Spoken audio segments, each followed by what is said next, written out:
The Alberta government has been boasting quite a bit recently about job growth in the province. They've put images like this on Facebook which suggest that they've created 51,000 new jobs.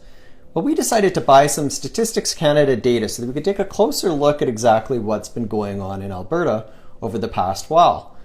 From October of last year until October of this year, what we've seen is that in terms of full-time positions, the government sector, all three levels of government, together have created about 3,000 new government jobs. In the private sector, we've seen there's been an increase of 23,000 positions and about 27,000 positions in the self-employed sector.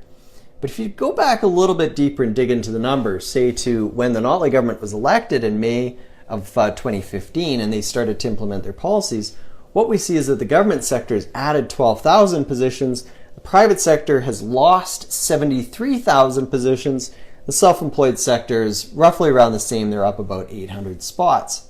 If we go back even further to before the recession began in October of 2014, so in other words a 3-year period, what we see is that the government sector is up 59,000 jobs, the private sector is down 76,000 jobs, and the self-employed sector is down 1,500 positions. Now, this is troublesome because this sector, all these new government jobs are supported by tax revenues. This is the sector where we need to see private sector job growth because this is the sector that creates wealth in the first place, that creates those tax dollars to pay for government services.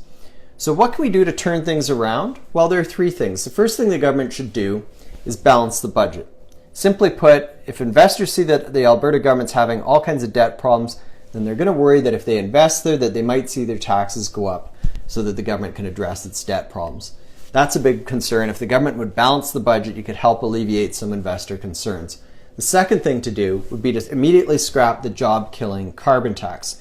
We've seen way too many stories like this one where businesses shut down and they indicate that the job-killing carbon tax is one reason why they've done so. The third thing the government could do would be to protect taxpayers by expanding the Taxpayer Protection Act. This is legislation that would help ensure that the government wouldn't go out and increase taxes or create new taxes without first holding a referendum and seeking approval from Albertans. I'm Colin from the Canadian Taxpayers Federation. Please share this video with your friends and educate them about what's going on in Alberta. Even better, please consider joining our organization. You can do so for free at taxpayer.com. Thanks for watching.